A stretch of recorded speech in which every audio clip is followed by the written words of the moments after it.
que implican dentro del cuidado del medio ambiente. Y si hablamos del cuidado del medio ambiente, ministro, nuestro país dentro de poco, en diciembre del próximo año, va a ser pues sede de un certamen internacional. Cada vez más nuestro país es sede de importantes certámenes y se trata pues de la Conferencia de las Partes, el COP20. ¿De qué se trata eso, ministro? Cuéntenos. La Conferencia de las Partes es la reunión anual del Convenio de las Naciones Unidas sobre el Cambio Climático.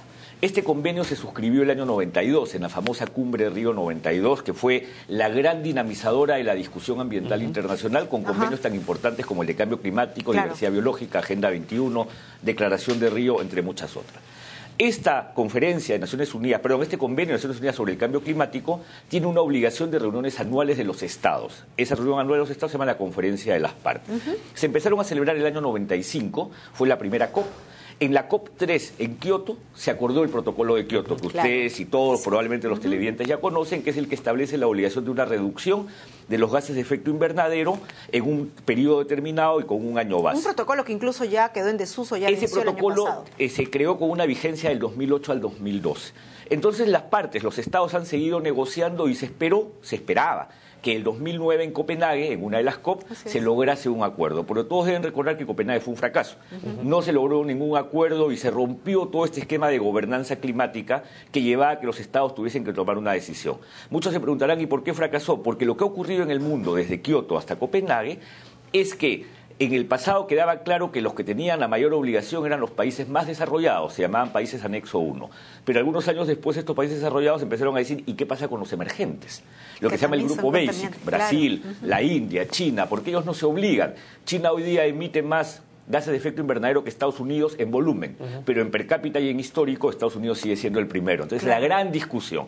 Entonces, cuando fracasó Copenhague, algunos pensaron que se terminó este tema, no más gobernanza, no más compromiso, un gran fracaso, un lamentable fracaso, pero felizmente en las siguientes dos COPs, Cancún y Durban, se dijo, no, vamos a hacer un último intento.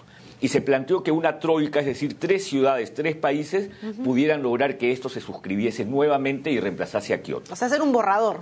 Un borrador y una suscripción. En Varsovia el 2013, ahorita en noviembre, el primer intento. En Lima un borrador final y en París una suscripción. Entonces estamos trabajando en una cadena de 3 países en donde Perú, Lima, es el eslabón del centro, es un eslabón que ata y eso le da mucha importancia. Entonces la expectativa de lograr un nuevo acuerdo climático con una reducción que el panel intergubernamental del cambio climático estima que no debería ser menos del 25% de reducciones. Kioto fue el 5.2, fue poco, pero fue un primer intento, ahora debería ser el 25%, es algo que Lima podría ayudar a impulsar. Pero no es lo único bueno de esta conferencia, porque esta conferencia también posiciona al país como un país líder en una economía que intenta ser baja en carbono y con gran crecimiento, y además canalizar un número importantísimo de inversiones que pueden superar los $4.000 millones en inversiones de tecnología limpia e inversiones verdes, además de recibir casi entre 10.000 a 15.000 visitantes a Lima por 2 semanas, que sé que puede ser un problema para los ciudadanos, pero cuando uno quiere jugar en las grandes ligas y uno quiere seguir creciendo como país, uno asume los riesgos de este tipo de reuniones y lo que ellos significan. Pero yo creo que va, más que hacer un problema, va a contribuir a crear la conciencia que necesitamos, al menos en el Perú, del valor enorme que tenemos como país para aportar al mundo en protección del medio ambiente, en protección de nuestros glaciares, en el cuidado del agua, el mejor aprovechamiento de este recurso. Y quiero llevar mi pregunta en esos términos. ¿Qué significaría este encuentro en el Perú respecto de la expectativa que se tiene del país para este otro sector? Nuestro gran aporte a esta lucha o, en todo caso, a detener las afectaciones o disminuir las afectaciones del cambio climático. Yo creo que un reforzamiento de los temas que tienen que ver fundamentalmente con adaptación. Para ser claro con los televidentes, cuando uno habla de cambio climático hay 3 grandes términos. Mitigación, que es cómo reduzco las emisiones de gases de efecto invernadero de la industria, de la deforestación, de la emisión de metano de los rellenos sanitarios o botaderos, etcétera. Es todo lo que eso se llama la parte de mitigación.